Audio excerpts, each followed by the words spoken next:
folks. Welcome back to the UK Games Expo live stream. I have got some new guests joining me for the second hour of our chat today. Like Nobby, old hands at the UK Games Expo, I hear. It's Rafi and Gavin. How you doing, folks? Very well, thanks. Yep, good. Yeah. So we've got our brews, because Gavin did check that we had our brews ready. So I had to go and get a good cuppa to see me through. Not new to the UK Games Expo. You've been at least one award-winning game in the history of yourselves. Tell us a bit about you and Cubiko and what we're doing. Who wants to go first? Gavin, you had the smile there. Go on. Okay, yeah, definitely. Well, Cubiko Games was really started back in 2008. And just had an idea for a game, decided that I would see where it led. So I made a prototype. It seemed to be popular amongst my family. So I contacted Richard Denning of the UK Games Expo and I said, what's this all about then, UK Games Expo? What do I have to do to come down and show this thing that I've made out of metal? Out of metal? And yeah, the first 100 games I made out of metal. Did you do like yourself? Yeah. I made it. Well, it just seemed to be the right thing to do, the way to do it at that moment in time. So yeah, and then that thing has led on from there. Really, it won best family game at the show. Nice. And then I had to think of other games, so because you can't just rely on one game, and then it's just carried on from there. Really. Wow. So can we just go back to this? I decided to make my game out of metal thing because we speak with a lot of folks who prototype their own games, make their own games, and a lot of them just start with cards and paper and maybe scavenged Cluedo bits from other things. What? Oh, I scavenged. Don't worry about that. I scavenged. There was a lot of scavenging. I mean, the game actually came in a wedding cake box. Because sourcing a box at a reasonable rate when you're making 20 or 30 games, it's just not economical. So you have to come up with solutions.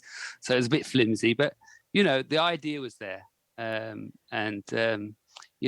very much the sort of person who, when there's a problem in the house or a problem, I'll try and sort it out myself before I get anybody else involved. So I just felt I could try and do things myself, I suppose. Yeah. Wow.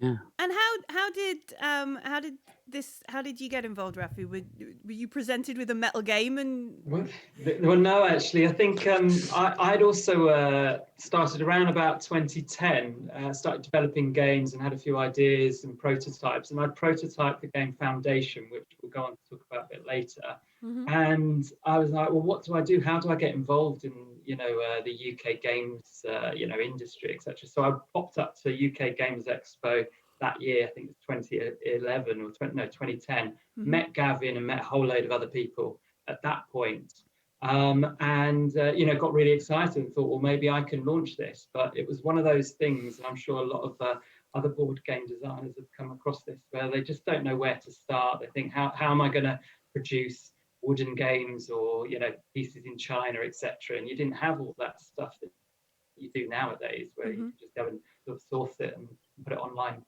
So then I realised that Gavin lived really close to me in London, and approached him during the year and said, look, I've got this game. Do you want it? I think, Gavin, we met in was it IKEA, wasn't it, in Wembley? Because that was between the both of us. I think initially you used to come down closer to where I was. Oh yes, yeah, exactly. And then eventually we agreed that we'd meet at halfway point, which was IKEA in Wembley. Yeah. So that was our meetup point, and it was a great excuse to buy some stuff as well. So. That is also true, but also we could have those endless sparkling fizzy drinks, couldn't we? But that's it. I just Millie, realised that unless I gave the game to Gavin, as it were, and just said, look, Gavin, if you like this game enough, you go and make it. You make the money. I'll just help you with the marketing and help you at Expo, etc. Unless I gave it willingly like that, I didn't think it would ever gonna see the light of day. So that's what I did. And Gavin produced the first version of it. It looks absolutely amazing. It came on leaps and bounds from his original Metal days, I'm sure. And it had a really good appeal in that 2011 or 2012, I think it was, UK Games Expo. And that's where our first collaboration started. Wow, that's awesome. It's like, it's a lovely kind of, I love this idea of you just meeting up for endless fizzy drinks, a few meatballs, and game design. Like, what about if we do this? And what about if we try that? And that kind of stuff. It's awesome. Yeah, we definitely are throwing ideas around and having the sparkling drinks. And I think I was having the endless coffee. I think it definitely helped. That's awesome. So, you how did Foundation come around? Tell us a bit about Foundation. What is it? Yeah, so Foundation is a two-player abstract strategy game. Essentially, each player gets 14 pieces, Tetris-like pieces, I suppose you could call them, all made in wood. And the idea is just points, winning points by tile placement. And for every tile that you're touching on the board as you place your tile, you get an extra point. Plus a few squares on the board, you get extra points too. And the winner is the one with the most points. At the end of the game, if you have any tiles left, you lose points. So that's the trick, really, the balance of not filling up the whole board, but making sure you don't get left with some big tiles at the end that you can't place. And so very simple. I mean, people pick it up in less than 30 seconds. But also quite strategic because there's endless permutations. You've got to really think through the beginning, middle, and end of the game in order to win. Yeah, people love it. So when Rafi brought this game to you, Gavin, what was it like? Did you immediately think, "Oh, this would look great like this"? Well, yeah, I mean, I saw straight away that I could make it. That was the first thing. When somebody, often you get approached at a show and people present their game, and you have to be very you have to filter out what you can and what you can't do, but you're always patient and listen to them. And I immediately saw Rafi with Foundation was something that I could do, and then he said, "Well, let's play." And I'm sure he beat me easily because I didn't know what I was doing. But and I think Rafi approached me around about December 2011, and I had a game planned for Expo, and I just thought his game was better than my game. Really, that's what it was, and I was proved right because it won Best Abstract Game at UK Games Expo 2012. So it was the right thing to do, but it was a bit of a challenge getting it all the computer aided software and everything to be done all in time and make. I think we made about 20 games, or was it 30 for Expo? I think it was. Well, it sold out, and it was great. It's a good move. I made the right decision. Good choice. Yeah. So we're showing some of folks of this wonderful like wooden cut and box, and so does everything fit inside? Is it like yeah, absolutely. I mean, the first edition came with the lid hinged, and it was made out of Brazilian ply, but the latest version is much more professional and slick looking. It's made in it comes in a range of woods, but the process has evolved over the years. It looks getting close to what I would like it to be really now. What I love about Gavin's latest designs is the way the lid and the board are one and the same. So you just turn the lid over, and it's the board, fits on top. But also, what I didn't realize until I played it for the first time when he sent me my creator's version is that after you've played the game and all the pieces are on the board, you don't have that worry of having to put all the pieces away in the box like most games you do. You literally just place the box, directly over the lid, turn it over, and it's all the way. And I love that innovation. Or I thought actually, if you're interrupted during the game, you could put the lid on top so it's safe. Yeah. And then you take it off again. Cat proof. Cat proofing your game. It's very important. it can be very important for the homes with kittens. Very Yeah, important. Yeah, definitely. absolutely. My cat would have it. No problem. So you said like you had a run of 20 or 30 games, which is a very different number to some other folks.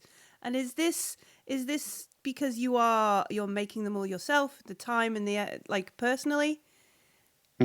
Yeah, I mean, it's Cubiko Games isn't my main income. Well, it's becoming my main income, I suppose. But at the time, it wasn't my main income.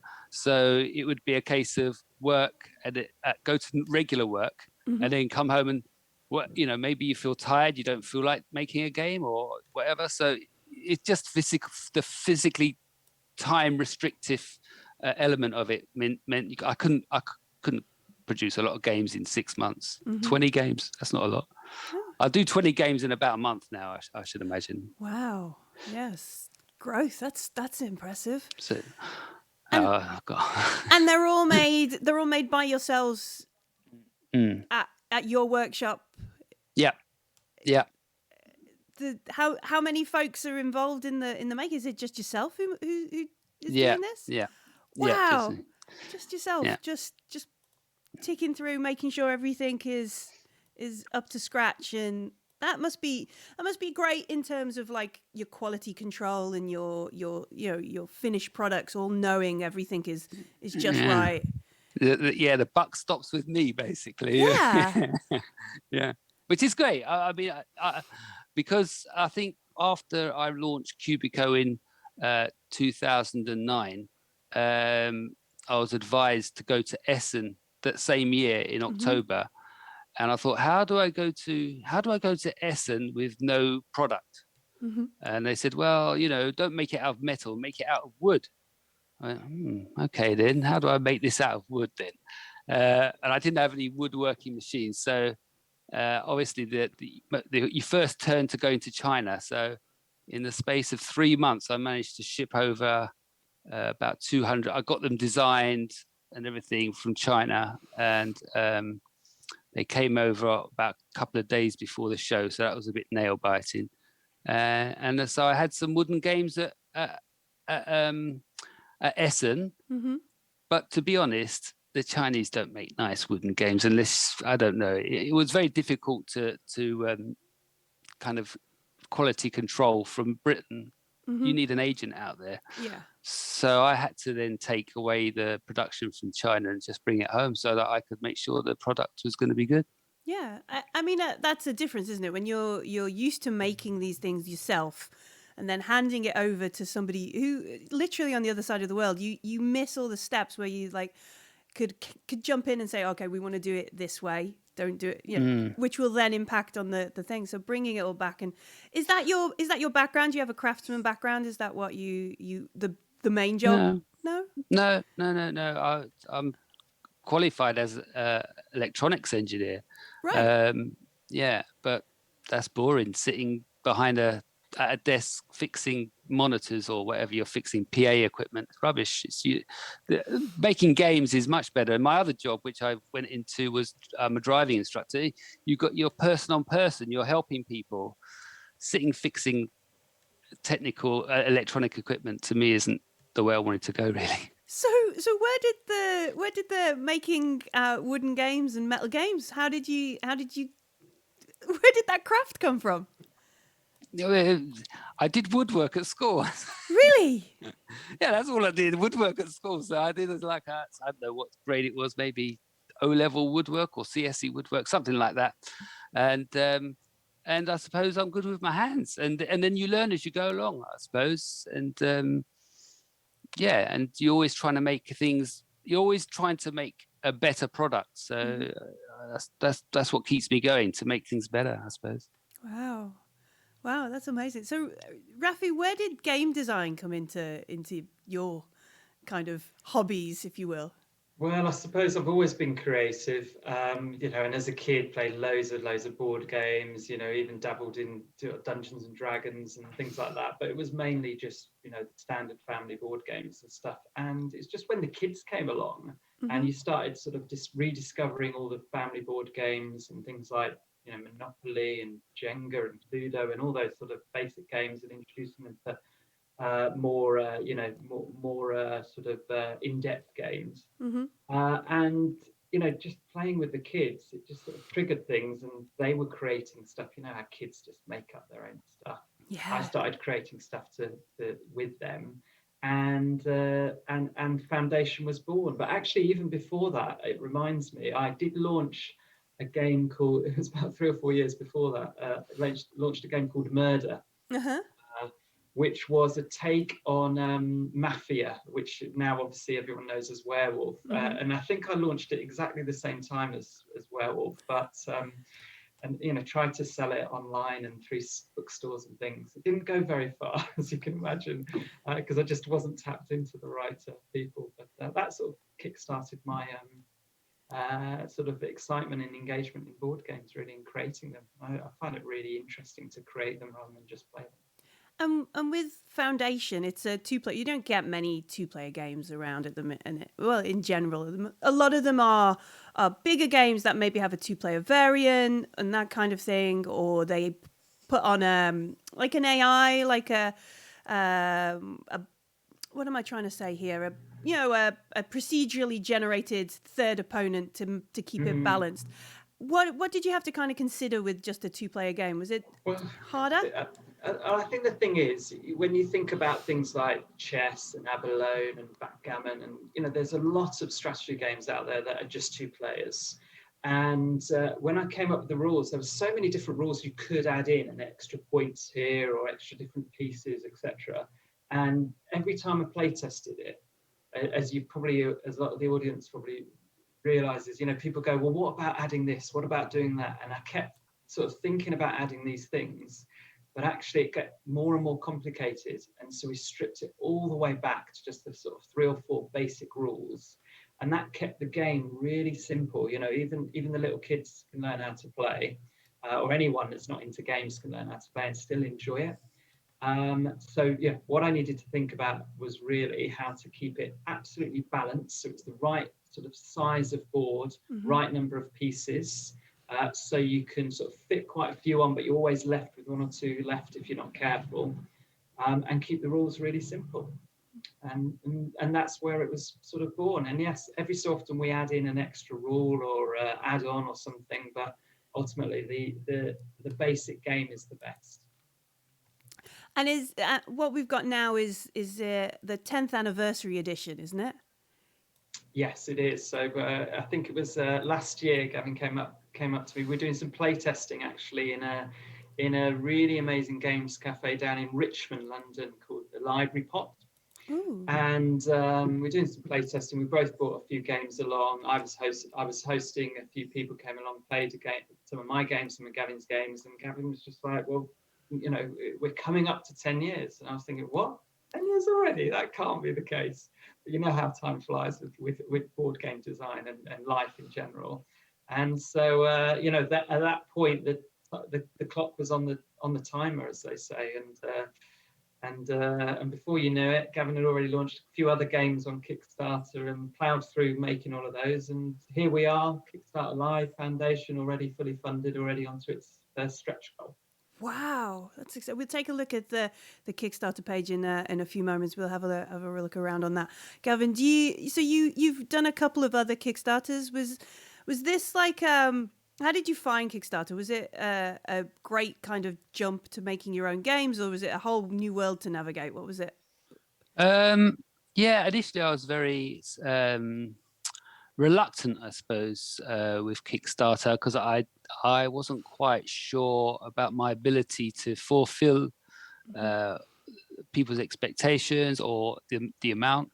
But I think I launched my first one in 2015. It was probably the worst game to kickstart actually because it's one of the hardest games to make that I make. And I was quite fortunate that it only got about 30 backers, and looking back on it, if it had got more than that, I'd have been in right trouble, really. So then I learned that you can limit the amount of games that you put on there, and then I started becoming familiar with the platform, and then it just really fits in with my brand and the way I'm, because I kind of use it like an ordering service, because I only need a couple of backers and I'll make them a couple of games, so I can set the funding limit really low. I don't have to have. I'm not going out and plowing lots of money into a new kind of what can I say? Like a minimum order run, minimum order quantity run in China. I'm making them singly, so it makes it really quite easy for me to do the Kickstarter campaigns, And which I didn't realize. What I love about Gavin's Kickstarter campaigns, because obviously I've been following him over these years, is they're just so sort of authentic and just very laid back, I suppose, compared to a lot of the more slicker games that you see these days. And you seem to have collected quite a good following, haven't you, on Kickstarter, that all seem to sort of come back to get the next one. Yeah, well, yeah. I would say that it's like you build up a following, because the people who backed me back in 2015, they're still there in the background somewhere, and then each game that kind of just builds out bigger and bigger. So I don't see it getting smaller, I suppose, in that way. I mean, there's 62 folks already backing, and there's 11 days to go. So that's not an inconsiderable amount. That's great. Yeah, I think it's about, at the moment, it's about 52 copies I've got to make, which is a decent amount. I mean, if it does go up higher, that's brilliant. But I don't know about Rafi, but that's going to keep me busy for a good while, really. I think I'm quite happy with that. It's lovely. I like how it's a very clean and very easy to navigate Kickstarter. There's a temptation sometimes to put too many bells and whistles in everything, but this is nice. We've got a little bit of info about the game. We can see the design, some of the rules, and it's. I can see why you're a fan, Rafi. It's a very lovely, very simple, very easy to get to Kickstarter. That's cool. I like it. So there's 11 days left on the campaign right now. Have you got plans for, like you mentioned, a stretch goal and things like that? What are these stretch goals about? How does that fit into the overall game design and everything? Rafi, go for that one. Well, we were brainstorming a few ideas, because often we just Gavin comes up with the basic concept of the game, and that's what people can back and get as their rewards. But we thought this time round we want to add a little bit of difference. So the stretch goals on this occasion is that there's extra rules that are going to be little tokens that you get at the start of the game. And if you want to play one of those tokens, you can, and it will create some sort of action that the other player might have to do. So the other player might have to not be able to touch the piece that you've just laid, or might not be able to play the same piece that you have, or you might have to swap pieces or something like that. So it just adds a little bit of extra depth and a bit more fun to the game. And the great thing about these add-ons is that only the backers can select what add-ons are going to be unlocked for each of the stretch goals as well. So there's a bit of an interaction and opportunity for backers to sort of co-create their own add-ons, which I really liked. There's a lot of Kickstarter campaigns that do that. I did it myself with a Kickstarter campaign that I ran with some extra add-ons too, like a couple of years ago. And it seems to work quite nicely for the backers. I mean, I think that's the beautiful thing about crowdfunding some stuff is you as a backer like me and the frog in my pocket also get to be involved in what will finally be created, because it's a process.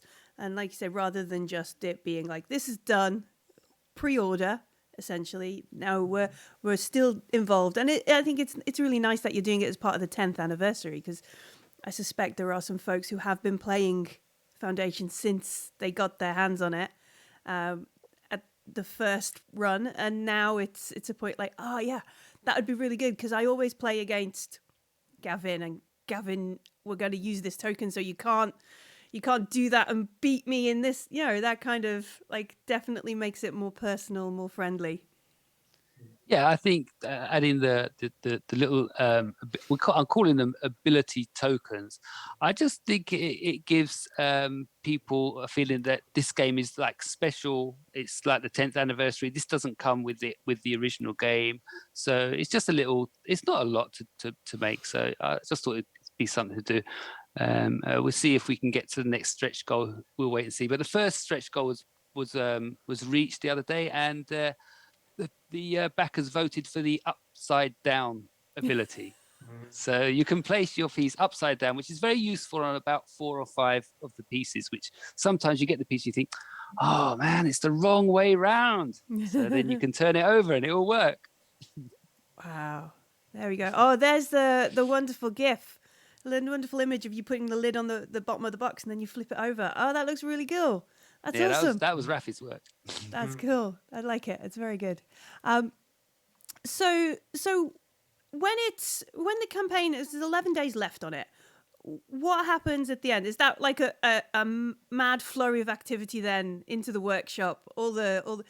How long does it typically kind of take to make a game? Well, I'll let you into a little secret. Yeah, I start making the games before the campaign goes live. I start doing preparations. Okay. I would say at the moment I've got the majority of the pieces cut, and I'm in the middle of staining them so that they're obviously 2 different colors. Yeah. I'm probably about a quarter of the way through there. Then once it's funded in 11 days, then obviously it's 3 weeks to get the funds through. Yeah. But I've got a lot of wood already in the workshop, so I'll be making the boxes. But I will buy more wood. I do need to buy more wood, and there's some walnut wood I have to buy, and there's some ash wood that I have to buy, which actually some came today, which I'm going to make a prototype with. Should be on the Kickstarter page maybe tomorrow or the day after. So there's a lot of things going on whilst the Kickstarter's going on. I don't wait for it all to be done because then it'll take me even longer. I'll be behind. I like to be ahead of the curve, and I like to, what do they say? Under promise but over achieve or something like that. Over deliver. Yeah, that's what I like to do. Like Scotty on the Enterprise. It'll take me 5 hours, Captain. All right, I need it in 20 minutes. Got ya. Yeah. That's it, exactly. Yeah. Oh, awesome. So we're already partway through. I guess that's kind of like the game is already designed. You wouldn't arrive to the Kickstarter without the game being complete. So yeah, it kind of makes sense that you're a little bit ahead of the curve there to have stuff ready. Yeah, it's because it's an anniversary edition. You're more or less replicating what's come before. There might be some changes, but I think Rafi's game is so good and so simple and works. And why would you change it? You wouldn't change anything. You like the stretch goals are just little things to add on. We don't want to change the game at all. Yeah. Yeah. So some of these tokens, these actions, are these some of the original rules? You were saying earlier that you took out bits and were like, no, we need to concentrate on what the core of the game is. Are some of these the rules kind of now returning? To some extent. I mean, yeah, everyone was always going, well, why can't I turn the pieces over? Why can't we swap them? Why can't we add different pieces into the games, etc.? And we kept going, no, keep it simple, keep it simple. That was the motto. To get to a really good balanced game. And as you know, you have to play test games like this hundreds and hundreds of times with different people in order until get the right balance. So yeah, some of these are just some of the ideas that either we had or people had in the past that we thought we'd introduce back in.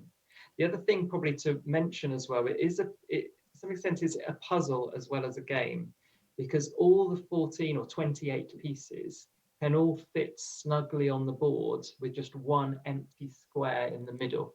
Oh. Now, I know that there's at least 2 or 3 ways of that being done. But there's probably hundreds, if not thousands, of ways of that being done. So people can use this as a bit of a puzzle as well.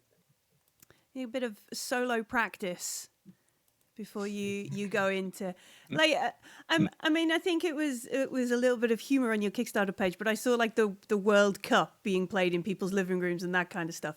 The first round has been completed. Yeah. Yeah, it's on there now. The first game was completed on Sunday. I can't tell you the result. It might. I don't want to have any spoilers. Okay. But yeah, it was played between myself and my wife. Are there plans like once the Kickstarter is over to perhaps have like tournaments, or is there a community of folks who do kind of pit themselves against each other? Rafi? We haven't had any plans just yet, but Gavin's got a long history of doing tournaments and World Cups of his games in the upstairs rooms of pubs and various places. So I think that especially with online forums such as Tabletop Simulator, etc., and as soon as we come out of lockdown and COVID, there's no reason why we shouldn't set up some sort of tournament and get people vying for the world domination of Foundation. Absolutely. I mean, sounds good. It looks like a really nice game that you could almost play by post with, because it's not excessively complicated. It's not hundreds of pieces. You could lay your tile down and message a photo to someone. That's my move for today. And that kind of stuff as well. And then you could easily both have, where I remember like people used to get like knight to 7F kind of thing in a postcard or what. I don't play chess, but you know what I mean. And you could easily do it with that kind of stuff. Sounds like a good move. Yeah, Knight probably 7F. 7F. I don't know. Well, they don't number the boards in Blood Bowl and stuff. You just push your little man across and roll some dice. That's me. But yeah, it looks like a sort of one you could almost play by post and not necessarily. I know some folks don't want to take their analog gaming and put it onto Tabletop Simulator and that kind of stuff. They want to play the real games. And if you had your box of Foundation, you could do that. Oh, I love it. I like the sound of that. We can set that up as a virtual play by text or WhatsApp game. I think that'd be very good. Rafi, are you saying now I've got to redesign the CAD and put numbers and letters along the board? No, because you could just send photos. You don't need to do that. You don't need to do it. Just send pictures. Just send photos these days. You don't have to. The 20th edition, the 20th anniversary. Wow. You could do that, maybe. Maybe, yes. You've put a thought into his head there. Yeah. 20th. Goodness. Yeah. Well, that's the thing. It's 10 years old already, and that you were both joking how it's flown by, and that gets, and it's still played by I've got games here that are over 10 years old that we never get off the shelf, and would never see an extra an anniversary edition. And to hear that your Kickstarter is doing so well and you have folks playing it all over, it's great. It's not, I don't think, a million miles to think that you would have a 20th anniversary edition and that kind of stuff. I think that the great thing about Gavin's games, I suppose, is because they're all handmade in his workshop. They, once they're made, and then no one can get them again until he makes them again. So to some extent, having the 10th, 5th anniversary editions is an excuse for people that wanted it but couldn't get their hands on a scarce commodity up front. Means they get a second chance to get the games. Yeah, definitely. Absolutely. I mean, I'm getting emails quite regularly over the years, over 10 years, about Foundation. And I say, well, actually, no, it's not available. And then, 10 years later, I can email them and say, well, if you're interested now, it's available. So that's helped. That's got a few people on board. And actually, one backer who's with us now actually bought a copy in Essen, and that was really good. And I'm going to put an update with. He sent me a photo of him buying it, so that'll be on the Kickstarter. Wow! That'll be in one. Yeah, it was really great. I don't remember him, but I looked much younger. Oh, I'm sure you just look as beautiful as you did now. Then, okay, yeah. Don't look under there. Don't look under the headset. Don't look under the headset. Yeah. So, So we've shared a link to the Kickstarter in the Twitch chat. We'll include it in our links if you're watching this afterwards. What is the date? I should check on the thing. What is the date that people have got? Because not everybody's going to be watching right now. So we've got. It's the 18th, isn't it? The 18th of April, I think it finishes. Yes. It was 15 days. I think it started on the 3rd of April, ends on, must be. Yes, Sunday, 18th. Sunday, 18th of April at 8 p.m. British summertime. You've got to get. That's it. Yep. And if folks miss the Kickstarter, is that it? Don't miss it. Don't miss the Don't Kickstarter. miss it. No, don't miss it. I don't often allow anything afterwards. Okay, you can try. And where can folks find you outside of the Kickstarter? Have you got? Is there a website? Are you on social media? What's the places people can learn about you? For Cubiko Games, I do have a Cubiko Games Facebook page, which I sometimes update. There's also cubico.webs.com, which is my website, which I very rarely update, but it does have some information about Cubiko Games. Otherwise, it's just follow me on Kickstarter.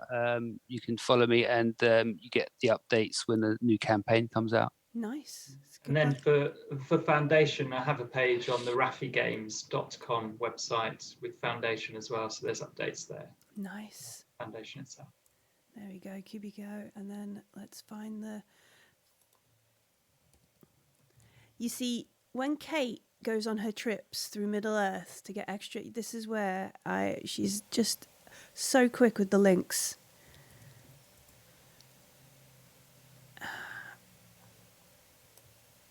And I am not as quick as Kate. All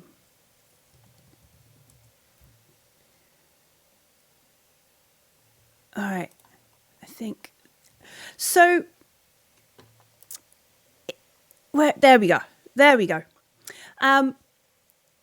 What's after Foundation? Have you got any plans? What's next? Or Rafi, what's next for you? Well, I suppose for me, I've got 2 games that I'm planning to launch, hopefully on Kickstarter later in the year after Foundation. Mm-hmm. The first is a card game called Letter Playing Cards. I launched it on Kickstarter about 5 years ago, so in a sense it's a 50th anniversary.